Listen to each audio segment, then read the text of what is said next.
We know who will be playing in this year's Super Bowl. The Kansas City Chiefs and Patrick Mahomes go to Baltimore, the favored number 1 seed, take it to the Ravens early, and their defense, with some clutch plays in the second half, clinches another berth in the Super Bowl. It will be a familiar foe that the Chiefs will take on in the Super Bowl. Once upon a time, with a double-digit lead in the second half, the Niners lost a Super Bowl against the Chiefs. The San Francisco 49ers had to come from behind, something that everyone said they can't do. They did it last week. They did it this week. They've done it again. Brock Purdy has got the moxie. He is an NFC champion, and he will be making an appearance in Las Vegas to take on the golden boy of the NFL, Pat Mahomes boy, Taylor Swift, and her boyfriend, Travis Kelce. The 49ers, the Chiefs, the Super Bowl. A great matchup that we have in store. I can't wait. Where I want to begin is with the early game. We're going to go in order. The Chiefs beat the Ravens 17-10 on the road in Baltimore in a predictable low-scoring game. What we did not predict was the way that the Chiefs' offense performed in the first half. The Chiefs scored 17 points in the first half and led 17-7 entering halftime. Now, some of you might be saying, whoa, the Chiefs did not score a single point in the second half. They didn't. They still won. The Ravens were not able to make the comeback. They made plays. They had an opportunity. But Lamar Jackson interception in the end zone. Zay Flowers getting the ball punched out Peanut Tillman style by L'Jarius Sneed denied the Baltimore Ravens. And in my opinion, and in many people's opinion, there was a reason the Ravens at the end of the day were 4.5-point favorites. There was a reason the Ravens were favored.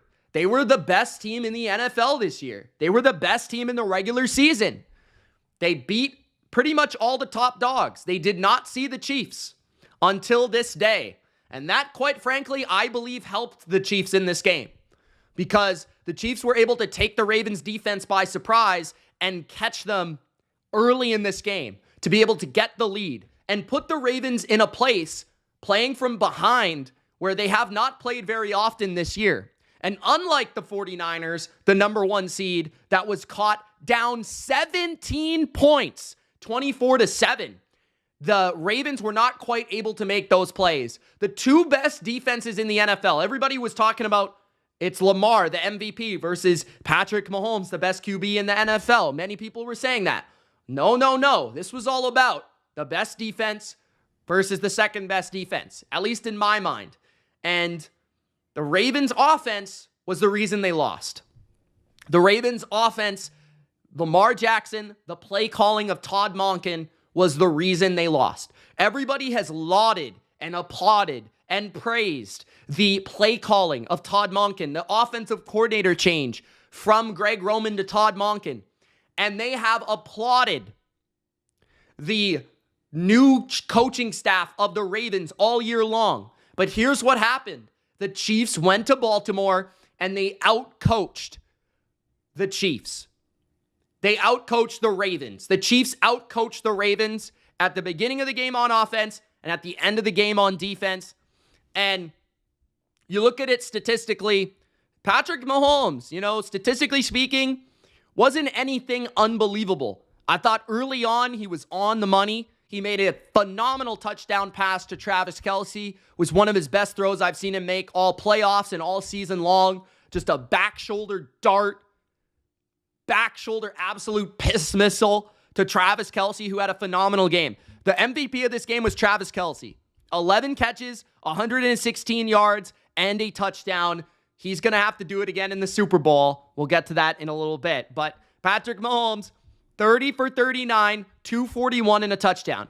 Those stats don't really scream like MVP performance. But just like that Buffalo game. In the first half, he made enough plays, he made enough throws, a lot of short passes, a lot of checkdowns, a lot of trying to stay out of third and long, a lot of trying to stay out of the blitz packages, the crazy formations, the crazy coverages that a defense like Mike McDonald's will bring at you. I thought the offensive line, even without Joe Thuney for the Chiefs, was absolutely phenomenal. I thought their ability to protect Mahomes' ability to buy a little bit of time when he needed to, those were the differences. Third down, fourth down conversion by Mahomes early in the game on the first drive for the Chiefs in the game. 4th down and 3. Travis Kelce converts. Mahomes scrambles around, finds Kelce. Kelce makes a diving catch. Unbelievable play. They connect on the touchdown on that same drive.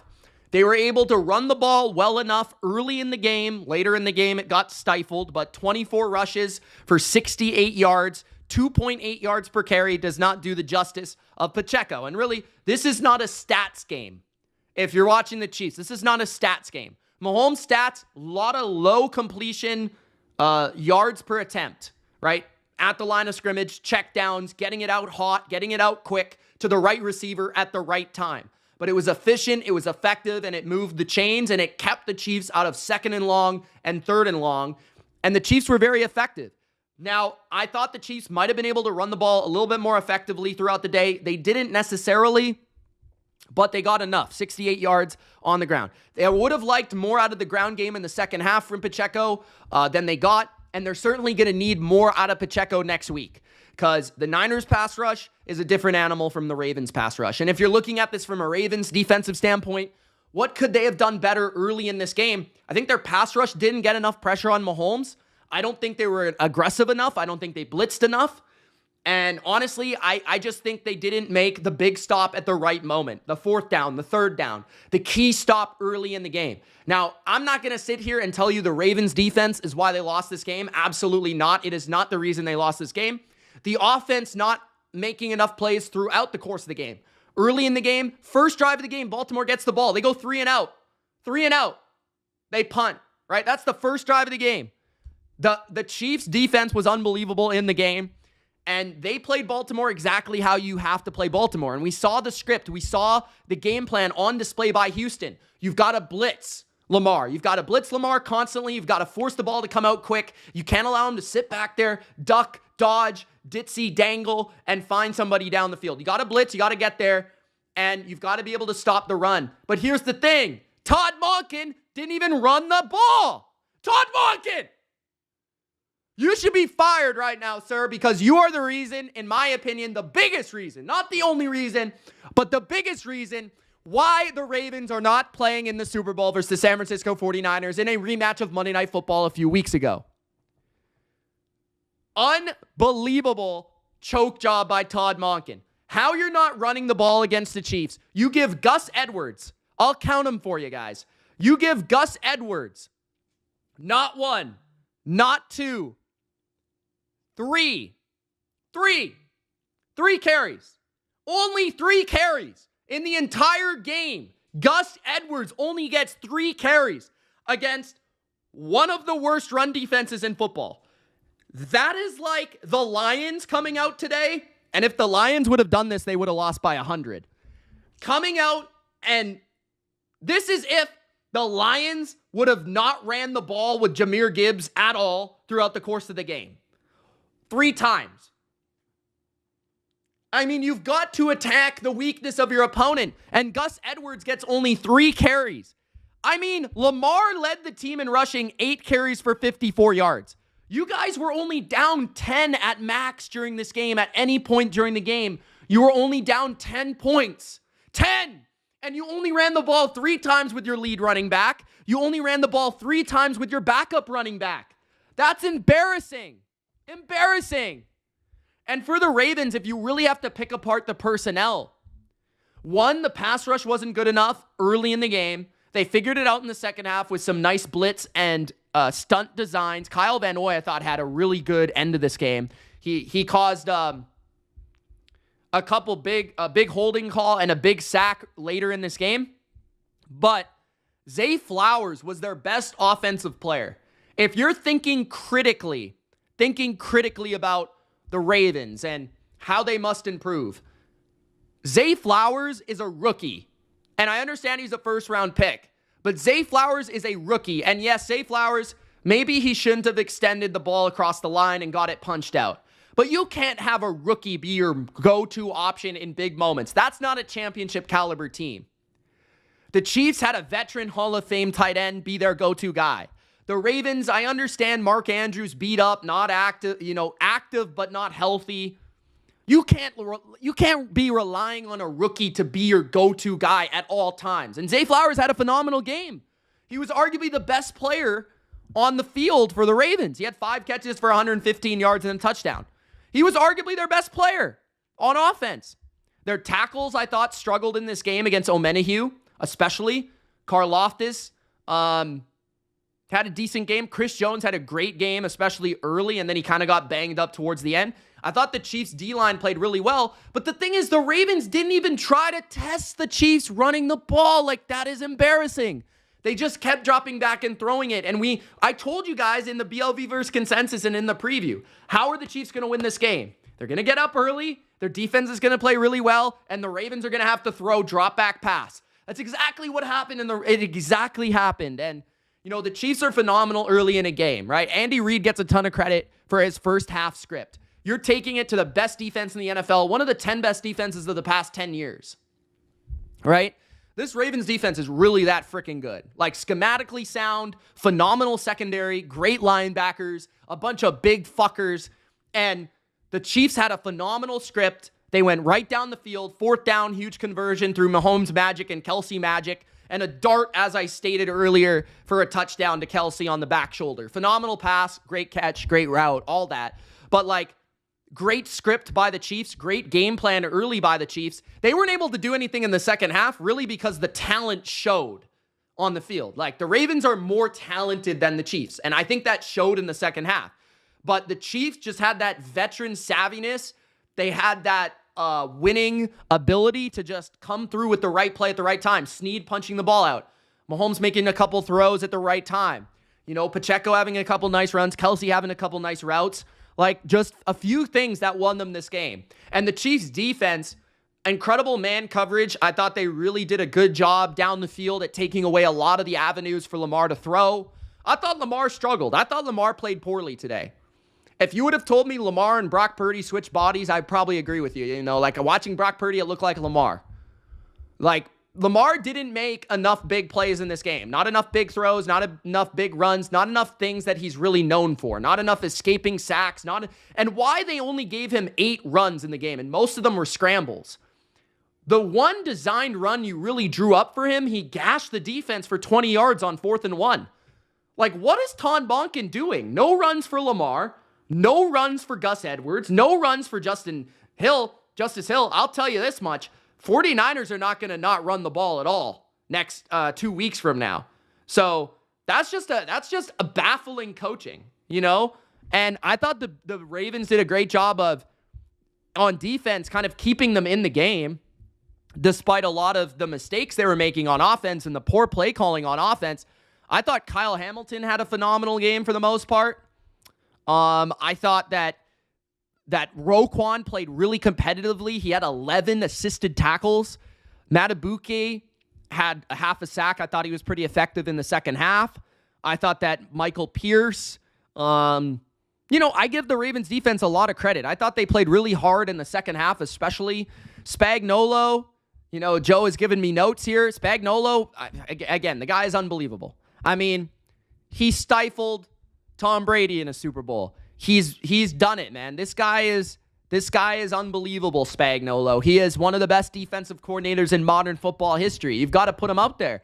Not enough people talk about the importance of Spagnuolo to this team, right? Spagnuolo has won them Super Bowls, and this defense is the better unit on this team. This Kansas City defense is the better unit, and they're going to have to be that in the Super Bowl, right? And you look at Kansas City's defense, I just think McDuffie played a great game. I thought he had a number of pass breakups that were impressive. I honestly didn't think this was Snead's best game besides the punch-out. I thought Zay actually made some plays against him.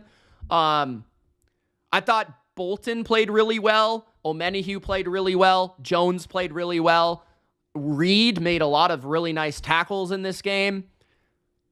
But man, you got to give the Chiefs a ton of credit. Like this was not a typical Chiefs AFC playoff win. This was a different win for them. This was a gritty, gutsy defensive win.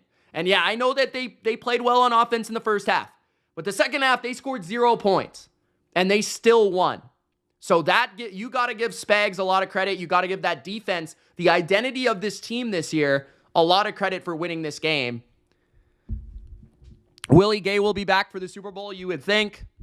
But Drew Tranquil has played all year and as his replacement. I thought he had another really good game in this one.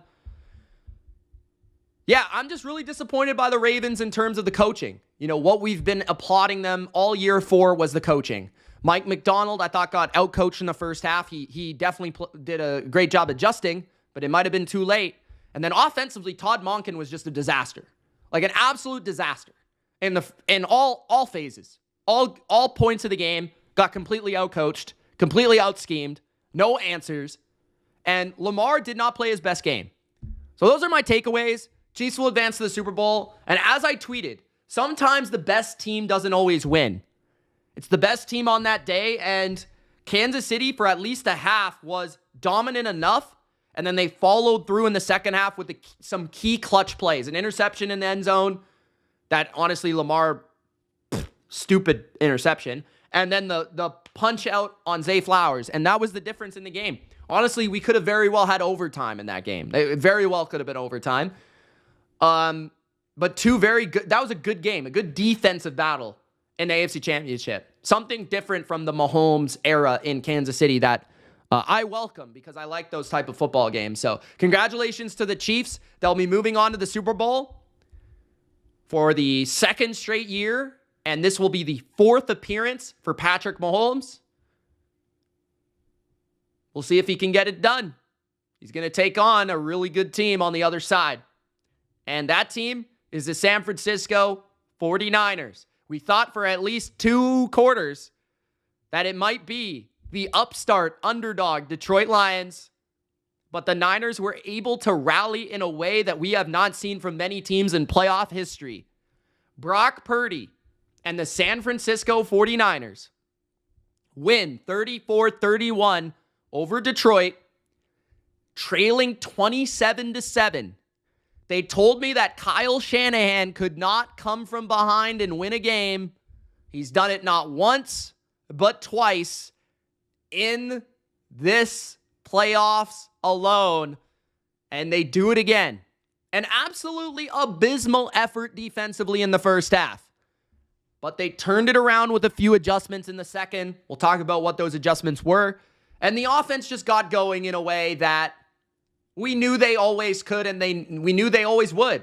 San Francisco only punted once in this game, and if you're watching this game and you're a Chiefs fan and you're a Chiefs backer and you're the Chiefs in general, you got to say, you've had the game plan on the table for you with the Packers and the Lions. You got to be able to run the ball. You got to be able to milk the clock against the Niners. You got to be able to keep that offense on the sidelines. You got to control the game. And then you got to finish. And neither the Lions and the Packers have been able to finish the Niners.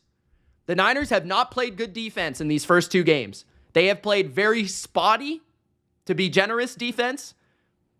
And really, it's been the run game where the Lions have been an elite run offense all year. The Packers have been an elite run offense all year. They took advantage, unlike the Ravens, of a really kind of lackadaisical approach to the run game. The Niners did adjust in the second half, and they played the run much better. But in that first half, the Lions got whatever they wanted on tosses, whatever they wanted up the middle. And it seemingly on third down, whenever they faced them, 3rd and long, Amon-Ra St. Brown was moving the chains. That guy is a stud. 34-31, though, the story of the game to me, as much as I love Kyle Shanahan and I like this Niners team and all the talent from CMC to Deebo Samuel to George Kittle to Trent Williams to Fred Warner to Nick Bosa and company, this game was about Brock Purdy. And there's no other way to slice it. The Brock Purdy haters had a tough day today. And it's not necessarily because he was like the best thing you've ever seen on a football field. But it was the absolute balls that we saw from this kid.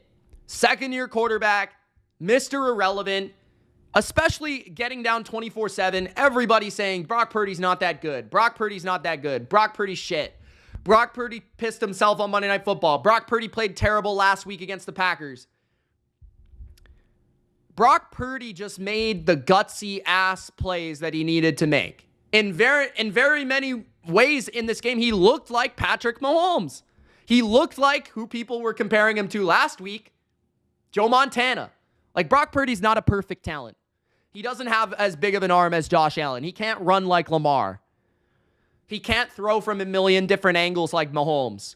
But the kid has heart, and he never gives up. And he made a number of scrambles, 5 rushes for 48 yards in key spots.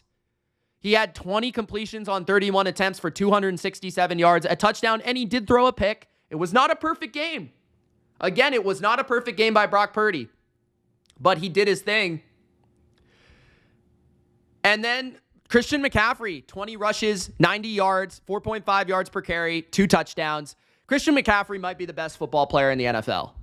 Like, the guy is so good at football.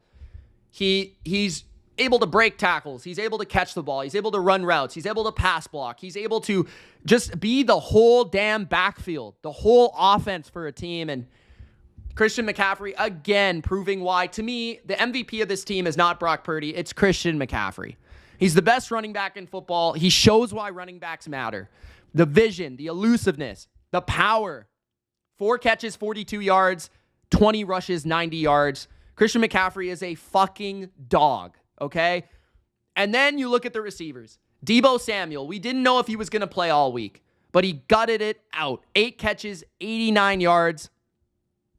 And then he led the way in receiving. And then Brandon Ayuk with an absolutely unbelievable catch. The ball gets batted off of the Lion player, and like Madden, Ayuk launches himself into the air and catches it on a diving attempt, which was the biggest play of the game. It felt like that Edelman catch against the Atlanta Falcons. It felt like the David Tyree catch. It felt like the Tyreek Hill route against the Niners in the first Super Bowl. It was that play that launched the Niners into a comeback or into a big moment or into this is their game. Like, you had that feeling once that happened. That was that play by Brandon Ayuk. Kyle Juszczyk had a really good game. He actually had 2 key catches in the game down the field.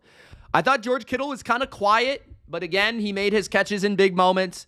Jawan Jennings did not have as good of a game as last week, but he was out there as well. And, you know, you look at the Lions. I want to give the Lions players a lot of love. I felt like Jared Goff was not perfect in this game. He missed some throws. He looked a little antsy at times, but he also made a lot of nice throws. Made a lot of nice clutch throws from within the pocket. Guys bearing down on him. Pass rush. He was able to make some throws in between the numbers. That's not an easy place to access against this defense. 25 for 41, 273 yards and a touchdown. He took 2 sacks. I thought the running backs for the Lions, besides the Jahmyr Gibbs fumble. Oh, yeah, you're right, Coach. The one catch that Jawan Jennings made in this game was a one-handed catch for a first down on 3rd and 4. Amazing catch. Amazing catch. Montgomery, 15 rushes, 93 yards. I thought he was the better back out of the 2, and I haven't said that very often this year. And Gibbs, 12 rushes, 45 yards. I thought he had some nice rushes in this game. Jamison Williams, that's something to look forward to if you're the Lions. Jamison Williams had a phenomenal game. One run for 42 yards on the opening drive for a long end-around touchdown. He also had a couple of key catches, 2 catches for 25 yards, but one was a big kind of drive starter near the end of the game, which they went for it and they didn't get it again. That was one of those drives. And he caught a touchdown near the end of the game. I think Jamison Williams is a bright spot to look forward to if you're a Lions fan. Sam Laporta has obviously been that all year. 9 catches, 97 yards. Another good game for him. A lot of garbage time stats there in terms of like the last comeback drive. I think he had like 3 or 4 catches. Reynolds had a couple huge drops in the game. 1 catch, 25 yards. but he dropped about 2 or 3 passes. St. Brown, 7 catches, 87 yards. He had maybe 1 drop if you were to count it as a drop, but he was really good in this game. And yeah, he's one of the best receivers in football. I thought there was a lot to like about the Lions' performance today. How they ran the ball, how they scripted the early portion of the game, how they were able to, Goff was able to make some third down conversions. I thought the defense got an interception at a key moment early in the game when they needed it by Rodriguez. They got a couple sacks to, keep the Niners out of the end zone at a moment later in the game when, all the momentum was going against them. When they needed to make a key stop, they kind of did, right? And then they didn't force enough punts or enough, turnovers. They basically got 2 stops in the game. But we kind of expected that, right? We expected it to be a shootout. This is the best offense in the NFL by a long shot. The Niners offense is the best offense by a mile. It's statistically a historically good offense. They have historically good talent. They have historically good play calling. It's really tough to beat the Niners if you're in a shootout. But at the end of the day, the Niners had a great comeback. Great comeback. Phenomenal, gutsy comeback. Like, their ability to come back 17 points down, like, snap of your fingers. Like, it was 24-7, guys, at half. And the Niners came back. Bam. Just like that. Like, there was, 8 minutes left in the third quarter, and it was tied. Something like that. 5 minutes left in the third. I was like, holy shit. This game's already tied. And they just took the second half over. And they ended up going up by double digits. I think they had 27 points unanswered.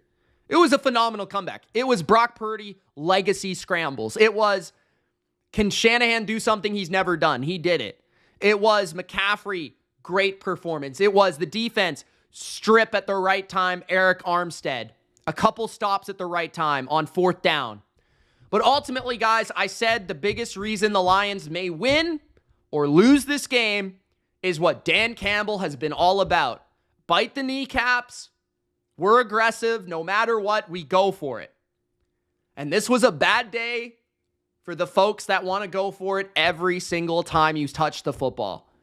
And this is what I'm talking about right here. There's a few key plays in this game. And statistically speaking, just to pull it up so I understand, the Lions were 1 for 3 on 4th down in this game. The Niners were 0 for 1. Okay? And that was the last play of the game when they were just milking the clock. The 49ers stopped the Lions on 2 huge 4th downs. But the game was 24-7 at half. The Lions got there by not going for it. They didn't go for it. They just moved the ball, possessed the ball, ran it, threw it, converted when they needed to. They took their field goal before halftime, and I said that's the right decision. You got to take that field goal. You go up 17 going to halftime. And I thought that was the right call. Niners, able to get the ball out of half. They kick a field goal. It's 24-10. Your defense makes a solid stop. You're still up 14. Game's in your hands. No pressure, right? Lions drive down the field. Right? Lions drive down the field. They go for it on 4th down. They go for it on 4th down. I don't really remember, and I'm going to look it up just because I want to get the correct of what happened here. So they had an 8-play, 42-yard drive from the Detroit 25-yard line after the touchback to the San Francisco 28-yard line. So it was a makeable field goal. Detroit ends up going for it on 4th and 2. And it's a pass play. It's a pass play. Goff gets pressured by Nick Bosa, forces him off his spot, and Reynolds drops the pass from Jared Goff. Now, Lions fans might say to defend their coach, Dan Campbell, if you catch that ball or you make a better pass, you might have won the game. No blurry, please. And Nonetheless, you don't go for that. If you're the coach, you let your players decide the game. You don't go for that. You take the 17-point lead just as you had at halftime. You did a good job, right? Niners took 3:54 off the clock to get a field goal. You took 3:57 off the clock. Kick the field goal, bro.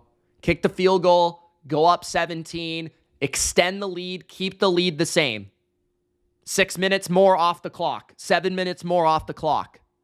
Kick the field goal, extend the lead, make it 27-10.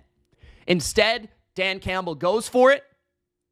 Jared Goff gets pressured by the great Nick Bosa, forces an incompletion. Niners get off the field. And not only do they get off the field and they get the ball, they get momentum. The fans come alive.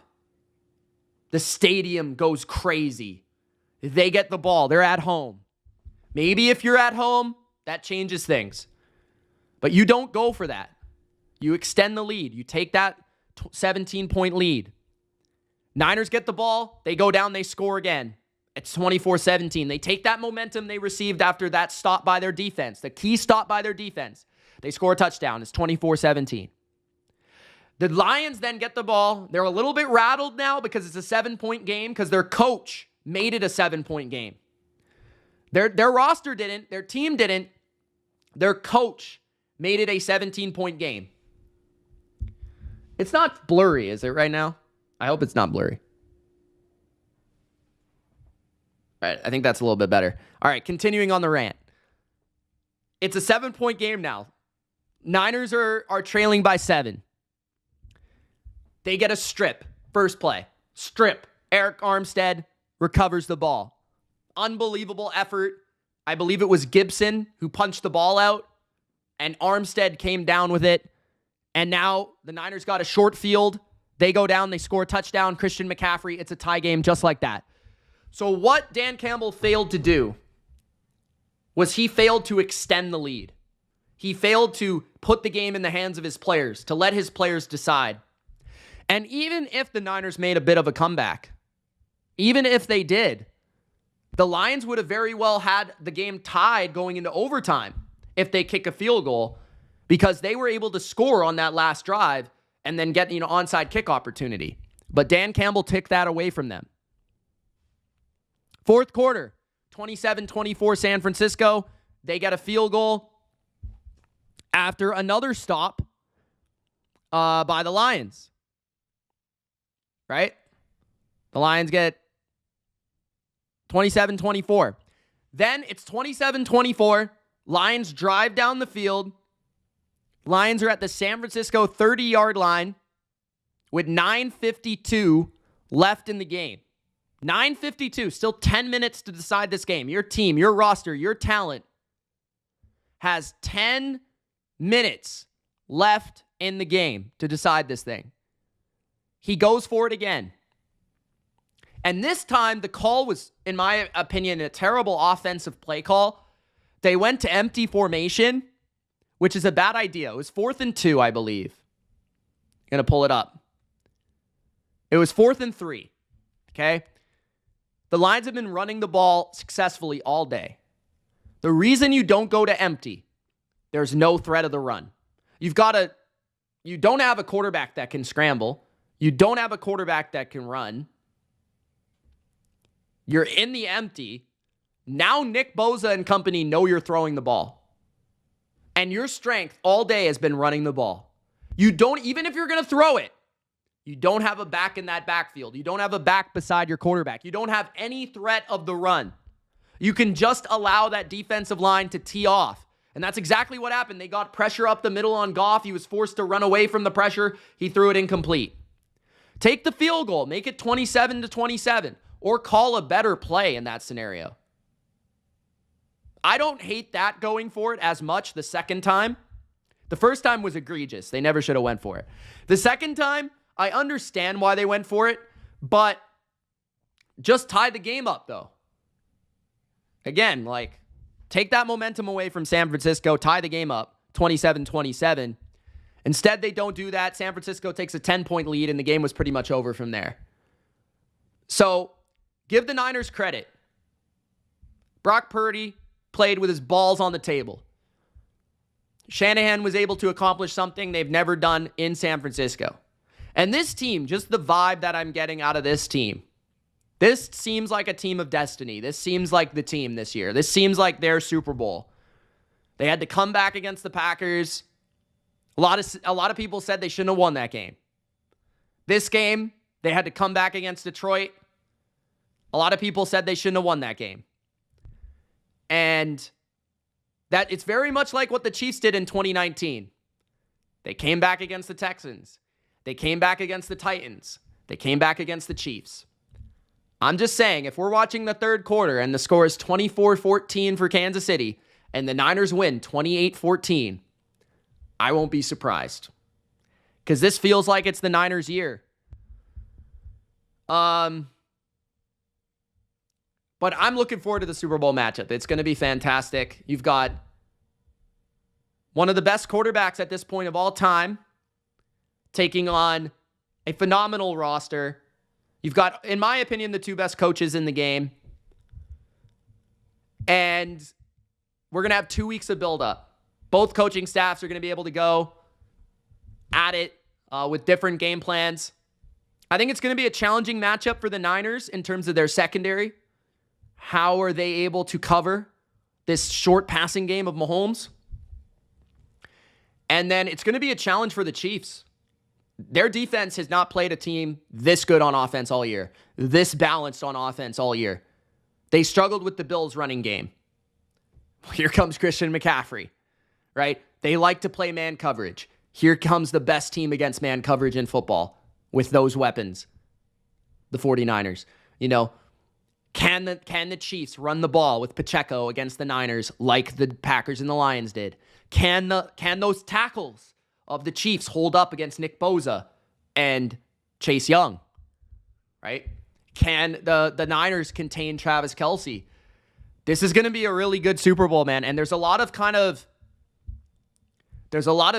I wouldn't say mismatches, but like a lot of compelling matchups on both sides. So I'm really looking forward to this game. I think it will be a great game and probably one score either way.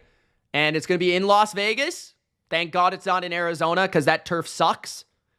And yeah, I expect probably I'd lean towards more of a shootout than like a defensive battle. But I think it's going to be a good one. And the final note on that Detroit-San Francisco game, Dan Campbell shouldn't have taken the timeout at the end of the game. He shouldn't have taken a timeout. They shouldn't have, they shouldn't have ran that ball with David Montgomery. They should have kept throwing. Keep your 3 timeouts. Keep your 3 timeouts. Play Madden. Keep your 3 timeouts for that last possession. Make the other team get a first down. Because you never get onside. Onsides don't even exist in this NFL anymore. Thank you guys for Gronk spiking the like button. Subscribe if you haven't already. Big Al with the live spread. San Francisco is -1. The over-under is 47.5. Interesting. I'll be coming out with my early Super Bowl preview and Super Bowl prediction. I think I'll post it in the AM. Thank you guys for watching. It's Mitch. I'll also be live on Bleacher Report tomorrow morning talking about my reaction to the conference championship games and a preview for the Super Bowl. They gave me the topic. So looking forward to kind of sleeping on it, digesting these games, and talking about it tomorrow. So, yeah, tune in for the Bleacher Report. I'll send the link out. Peace. Gronk spike the like button.